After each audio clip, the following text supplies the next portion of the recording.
Hello, everybody, and welcome to another great episode of the Gridiron Glory podcast. We are here in the month of January, bringing you an amazing, great matchup that took place in Week 18 between the New Orleans Saints, it being their regular season finale, their season finale overall. Same for the Buccaneers, though their season will continue next week as they are, Tad, sir, winners of the NFC South Division of 2024. Tad and I went pretty back and forth with this in our preseason research as to who was going to come out on top and win the NFC South. I told him time and time again that this is the most well-rounded team. This is the team that has the most cognitive plan in the division. And I mean, to his credit, though, you did think things were going to go a lot better in Atlanta with Kirk Cousins and everything like that. But, it just didn't pan out that way. But to also his credit, the Falcons did sweep the Bucs. So, yeah, it's crazy how it all happened. But nonetheless, I'm just being maybe a little bit cocky about my prediction. So I will just, lure that for a second. I called this that the Bucs were going to win the NFC South. Here they did it. And yeah, so Baker Mayfield, sir. Okay, now actually, I'm sorry. It's not even about Baker Mayfield. He's not even the first player to even talk about, sir. Obviously, Mike Evans. He has an extremely beautiful moment where he, 11 consecutive seasons with over 1,000 receiving yards. Yeah. So, yeah, obviously, Tad, you have a moment like that. Obviously, it doesn't take like a whole lot to do it on that play that he did do it. But you want to make sure that he gets the ball. You know that like you're going to win the game and everything, but you still make sure that he gets the ball. He has the moment. Obviously the seasoned veteran Mike Evans, Tad. I mean, season after season, he shows up. He's consistent. He gets the job done. He finds ways to bring this team into, a competitive lure time and again. I would honestly say this is probably their franchise face. Like when I think Yeah. of Tampa Bay Buccaneers, he's honestly the first player that I think of. It's not even Baker Mayfield because Mike Evans has been there the longest. He's the longest tenured. He has won a Super Bowl ring now. He's got a Super Bowl. He's a Super Bowl champion. And he's an athletic playmaker, especially back when he was a lot younger. So, Tad, I will humbly and genuinely and sincerely ask you after Mike Evans breaking this record, yes, Tad, where would you rank Mike Evans amongst wide receivers all time in NFL history? Me personally, I would certainly rank him in the top 50.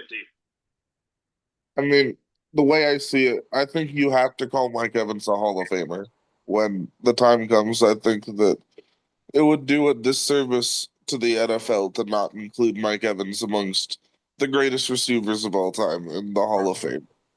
I mean, he's not like he's never had like a season where he's like been the clear number one receiver, but like just the consistency that you're seeing from him year in, year out. I mean, you don't see that outside of guys like Jerry Rice. I mean, Jerry Rice did this for 16 years in a row with 1,000 yards every season for 16 years in a row. And now Evans is at 11. So, and I mean, they didn't have to do that. They didn't have to do that play at the end of the game. Like you said, the game was over. They could just kneel the ball out and run the clock out. And that's the end of the game. They're NFC South champions. Go celebrate. But they thought highly enough of their esteemed franchise player, as you called him, and he is that just that.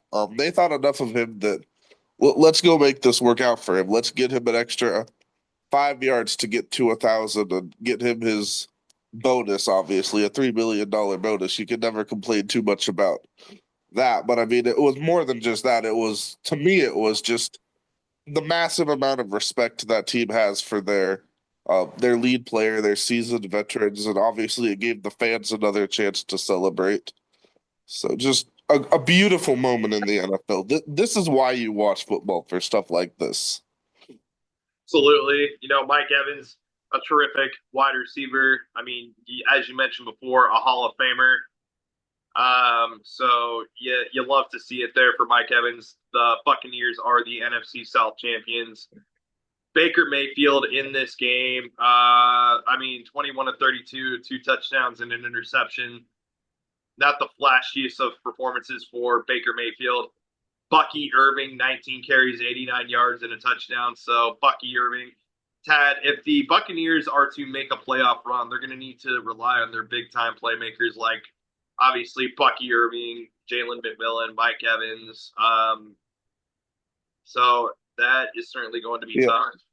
they're gonna need that. They're gonna need Baker Mayfield to play like a franchise quarterback. I mean, when you're going up in the playoffs, you're gonna be facing some high level competition. Obviously, it's never easy in the playoffs. You're going up against Jaden Daniels first round, and if you get past that, it only gets better. So it's Now, not gonna be easy, but they can do it. We'll see what they do. Now there is a guy in this football game that was very impactful, that definitely brought a lot of explosiveness, that definitely brought a lot of pivotal playmaking to secure this win for the Buccaneers. And yeah, so far in the current season, he's got 39 tackles, 4.5 sacks. In this particular football game, he had five total tackles, four solo. Did get to the quarterback with a sack, four tackles for loss, and four hits on the quarterback. And with all of this being said, Tad, I would like to personally, humbly, and genuinely ask you, yes, where would you rank Yaya Diaby amongst the linebackers in the NFC? I mean, the young The linebacker out second of year pro. Louisville, the third round draft pick back then. He's had an interesting start to his career. Of course, he's done had more tackles this year, had more sacks last year, so he's kind of had some up and down moments, but it looks like he's a fairly pivotal piece to this defense. I mean, he's going out there doing his thing. And obviously this is a defense that they've had a lot of good moments. They've had some moments that aren't so good, but they've also had a lot of good moments this year, and that's a big reason why you would see this team advancing to the playoffs. Another guy that I was fairly impressed by. He did have four pass deflections in this game. Zion McCollum. And Yeah. obviously it's like, okay, that's not like crazy or anything, but I mean, four very key pass deflections.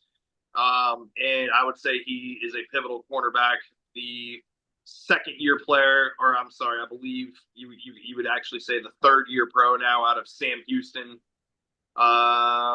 I would say, it's nice to see that he's kind of starting to up and come in his, he's starting to elevate himself in his career. You also got guys like KJ Britt, three solo tackles, two tackles for loss.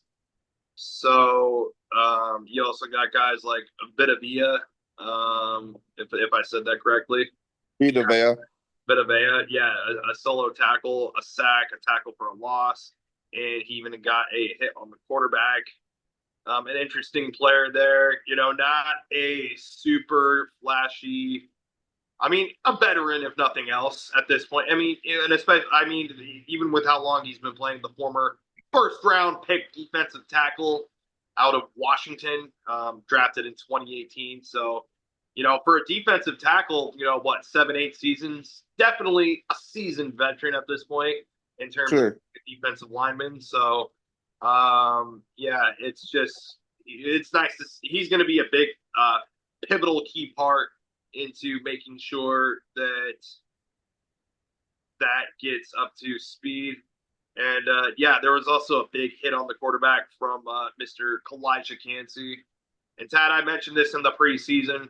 Kalijah Cansey, a big body up front, 6 feet, 280 pounds, the 23-year-old out of Pittsburgh, the second year pro. So yeah, when you look at Kalijah Cansey, the second year pro out of Pittsburgh, obviously not a super flashy career thus far, but he's going to be a Yeah. part in their playoff success as well. Yeah, Like I mean, He for sure will. Honestly, Tampa Bay has a fairly underrated defensive line. They Their got D some line's pretty talent. solid. Yep. So, They've definitely come to play. and then let's talk. So we got to conclude the Saints season. 5-12, 2-6 on the road. Spencer Rattler went 26 of 42, 240 yards, a touchdown, no interceptions. Clyde Edwards-Helaire, 8 carries, 26 yards. Jamal Williams, Jordan. Honestly, Tad, we mentioned it with the Saints before. Obviously, Derek Carr probably still expected to be their franchise quarterback, though there might be some questions there. We're not sure. Just a lot of injuries. You would honestly kind of what happened with the Saints this year is the talent definitely showed itself early in the season, but they got Yeah. hit with injuries. Hit with the injuries, obviously you lose Derek Carr, you lose Kamara, you lose Olave midway through the season. Just I mean, if you would be telling me that in week 18 their leading rusher would be Clyde Edwards-Helaire, who's been basically a reserve player for the Chiefs all year. Their leading receiver is um Juwan Johnson and Marquez Valdez-Scantling. I mean, that's just not something you would have expected. And then Spencer Rattler, um the quarterback that you wouldn't expect to be starting at this point. I mean, just and honestly, given all that, the fact that they competed in this game, I mean, I think that showed a lot of heart. I mean, they definitely, I mean, they took the lead into the fourth quarter, and I mean, things were looking really dicey for a bit for Tampa Bay. Obviously, the Buccaneers, they did what they needed to do at the end, but I think the Saints deserve a lot of credit for the way they competed in this football game. They deserve a lot of credit. I mean, you can carry this momentum absolutely. Into the off season. You just need to focus on getting healthy in the off season. You're gonna have probably a pretty high draft pick, so maybe go Number out there, nine, huh? the number nine pick. You're gonna have the number 9 overall pick. Do you use that on like a defensive player? Do you use that? I mean, what's the biggest need in your opinion for this Saints team? I would say the biggest need for them. I mean, you want to say that Derek Carr could be their placeholder for the right now, but maybe you go out there and draft a rookie and develop him on the bench. You possibly could. I mean, I don't know how they feel about the quarterbacks that would be available at number nine. They might want to move up if they want to try to get a quarterback, but if they see someone they like, that's something they should look at. I know Derek Carr, he was saying that he'd be willing to play in New Orleans longer, but he's not gonna like take a deal to take less money to play there. So they still got to work that out, see how long he's going to be around. There's a lot of unanswered questions there. But yeah, I think they need to definitely look at the quarterback room, possibly. I think you could maybe get a little younger on the defense. This is a very old football team. They have a lot of aging players. And I mean, of course, everyone's aging these days, but I think there's a lot of things they could look at there. Try to get a little younger on the defense would be a good idea. Yeah, trying to get a little younger on the defense. Um, and with that, you want to make sure that you're going to come out here. I mean, it's going to be a tough NFC South next year. The Panthers are starting to slightly improve. They can compete against the Saints. The Buccaneers, obviously, they can compete. Falcons are going to come out. Like, it's going to be a competitive NFC South next year. So the Saints need to, I don't know if they need to, like you said, figure out what they need or just go out and draft somebody and then you use that draft pick and develop them, or you get somebody going right away. So they got some things to figure out, and mainly with injuries and contract issues, it seems to be the biggest things that the Saints need to worry about in their off season. So yeah, that's kind of the story for the Saints. They definitely lived down to our expectations. We thought this was going to be basically a 3-team race in the NFC South, and I mean, for the first half of the season, it was, but then the Saints just got hit with the injury bug pretty hard. So, Mhm. very tough break for them. You hate to see it if you are a Saints fan. So that is that. Yeah. Buccaneers next week, they will be into the wild card round to take on the Washington Commanders. We'll be here next week to recap super wild card weekend here on the Gridiron Glory. And yeah, Saints go into their off seasons with a lot of things to work out. Buccaneers win 27-19. I did not really have any other final thoughts or takes on this game, unless you did. Be sure to like, subscribe, and follow. This is the Gridiron Glory.